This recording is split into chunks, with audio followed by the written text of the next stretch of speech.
In a quaint village, birds sang melodies that seemed to whisper secrets. Locals believed the birds carried messages from the past.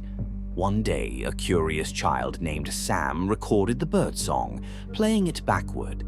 To his shock, the whispers revealed a hidden treasure buried beneath the old oak tree. Skeptical but intrigued, villagers unearthed a chest filled with ancient coins. As they celebrated, the bird's song changed, now hinting at a new mystery. Was it a warning or a blessing? Hit the like button, subscribe, and leave a comment to support us.